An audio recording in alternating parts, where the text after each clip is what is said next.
बिस्मिल्लाहिर्रहमानिर्रहीम। अस्सलाम वालेकुम। Welcome to my channel Cook and Know. आज मैं आपके साथ शेयर कर रही हूँ रमज़ान स्पेशल रेसिपी जो आप इफ्तार के टाइम पे बना सकते हैं। आज मैं आपको बनाना सिखा रही हूँ वॉन्टॉन की रेसिपी, जो बहुत ही क्रंची क्रिस्पी बनते हैं। बहुत ही इजी रेसिपी है, बहुत जल्दी बन जाती है।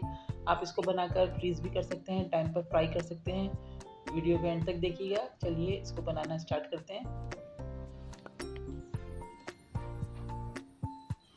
तो चलिए हम इसके इंग्रेडिएंट्स नोट कर लेते हैं। इसके लिए मैंने 1 कप कीमा लिया हुआ है, चिकन मिन्स है, और इसमें हमने 1 टीस्पून सॉल्ट लिया हुआ है। 1 टेबल स्पून हमारे पास जिंजर गार्लिक पेस्ट है।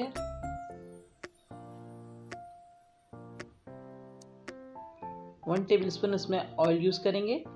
ऑयल आप कोई सा भी यूज़ कर सकते हैं, ऑलिव ऑयल भी यूज़ कर सकते हैं। यहाँ पर हमारे पास सोया सॉस और चिली सॉस है, हाफ टेबल स्पून। ये भी हम इसमें ऐड कर देंगे कीमे के अंदर।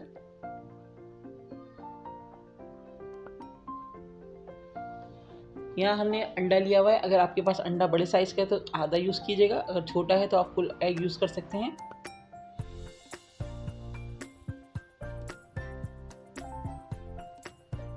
वन टेबल स्पून हमारे पास कॉर्नफ्लावर है, ये भी हम इसमें ऐड कर देंगे।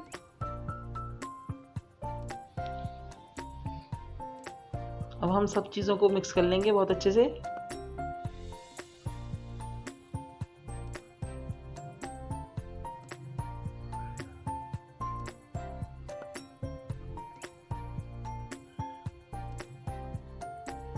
सब चीज़ें बहुत अच्छे से मिक्स हो गई हैं।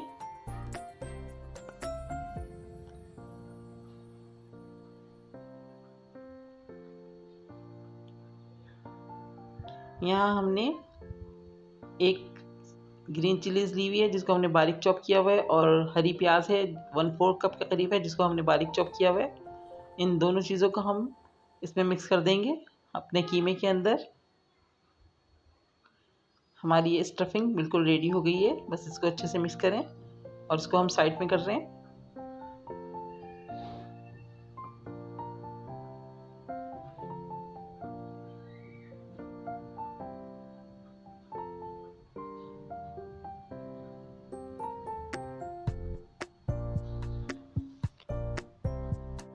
यहाँ पर हमने एक समोसों की जो पट्टियाँ होती हैं वो ली हुई हैं, जिसको हम मांडा पट्टी भी कहते हैं। हमने इसको स्क्वायर में कट करके रख लिया है। यहाँ पर हमारे पास एक एग योग है और स्टफिंग हमारी रेडी हो चुकी है। तो चलिए हम इसको बनाकर आपको दिखाते हैं कि किस तरह से हमें इसकी स्टफिंग इसके अंदर हमें फिल करनी है और किस तरह का हमें शेप देना है।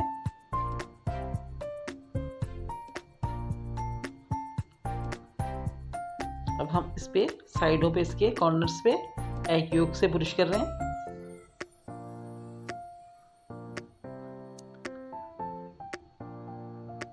अच्छे से करेंगे। नीचे की साइड पे भी हम लगा रहे हैं। चारों कोनों पे हमने लगा दिया एक योग। अब बीच में हम 1 टीस्पून के करीब हम इसकी स्टफिंग रखेंगे।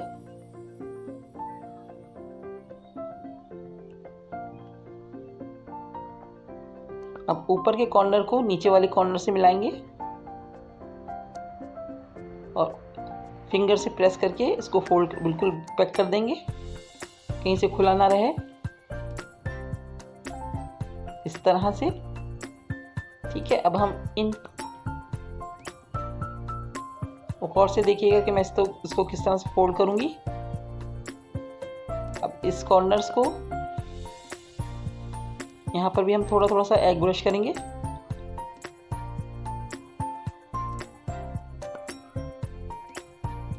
अब इन दोनों कॉर्नर्स को पकड़ के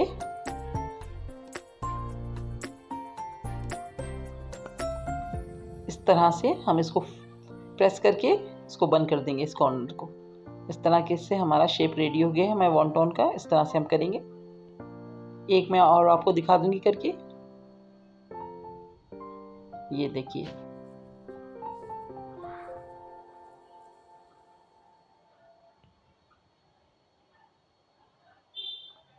बस इस तरह का शेप होना चाहिए।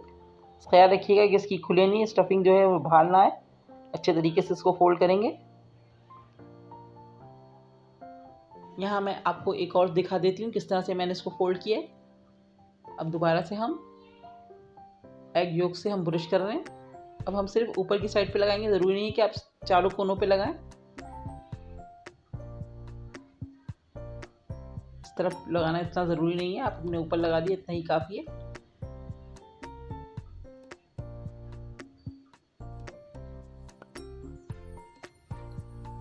अब हम इसके अंदर स्टफिंग रख रहे हैं।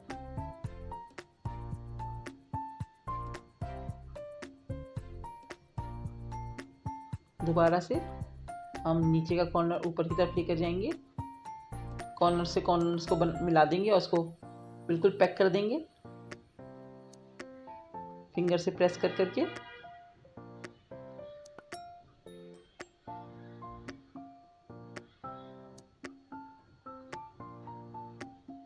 अब दोबारा से हम कॉर्नर्स पे एग ब्रश करेंगे।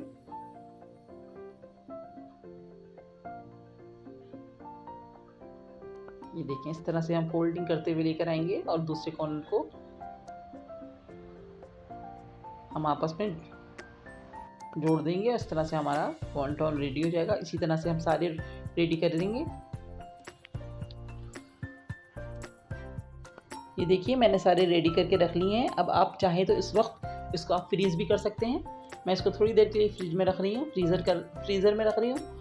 और उसके बाद जब हमें फ्राई करना होगा उस वक्त हम उससे फ्राई करने से कुछ देर पहले हम इसको बाहर निकाल लेंगे। देखिए, हमने अपना ऑयल गर्म करने के लिए रख दिया है और ज़्यादा तेज़ हमें ऑयल को गर्म नहीं करना है, बस नॉर्मल सा गर्म होगा तो हम इसको फ्राई करना स्टार्ट करेंगे। अगर तेज़ आंच पे हमने किया तो हमारे जो वॉन्टॉन है वो जल जाएंगे और अंदर से कच्चे रह जाएंगे, क्योंकि हमने इसमें कच्चा कीमा यूज़ किया है। तो बस हम वेट कर रहे हैं, थोड़ा सा हल्का सा गर्म होता है तो हम इसमें अपने वॉन्टॉन फ्राई करना स्टार्ट करते हैं। ये देखिए, मैंने इसमें डाल दिया और आप देख रहे होंगे कि बिल्कुल इसका टेम्परेचर बहुत हल्का है। इसमें हल्के हल्के से बबल्स आना शुरू हो गए हैं। बस इस तरह का टेम्परेचर होना चाहिए।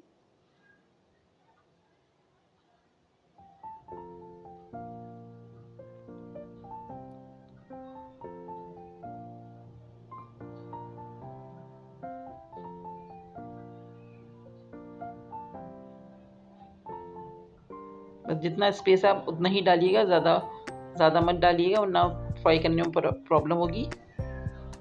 देखिए, हमारे फ्राई हो गए हैं, होने लग गए हैं, हल्का हल्का सा कलर आना शुरू हो गया है। मैंने इसकी साइडें चेंज करना शुरू कर दी हैं। अब इसको हिलाते रहेंगे ताकि सारी तरफ से अच्छे से फ्राई हो जाए।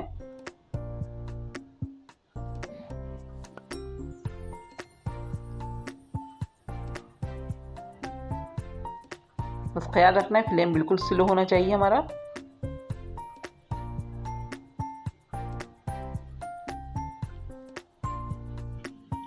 देखिए, हमारे हो गए हैं, हल्का सा कलर भी आ गया, बहुत अच्छा सा गोल्डन सा कलर आ गया है।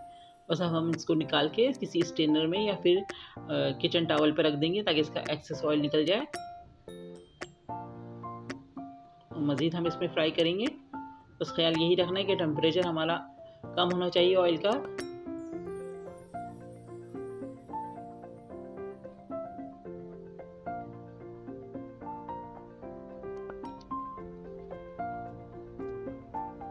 बस जितना स्पेस है आप उतना ही डालिएगा इसमें।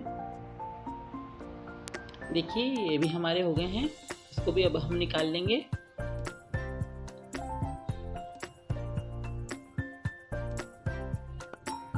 ये देखिए, हमारे सारे हो गए थे, हमने सब फ्राई कर लिए हैं और मैंने इसको चिल्ली गार्लिक सॉस के साथ सर्व किया है, जिसकी रेसिपी मेरे चैनल पर मौजूद है। इसका लिंक मैं आपको आई बटन में दे दूँगी।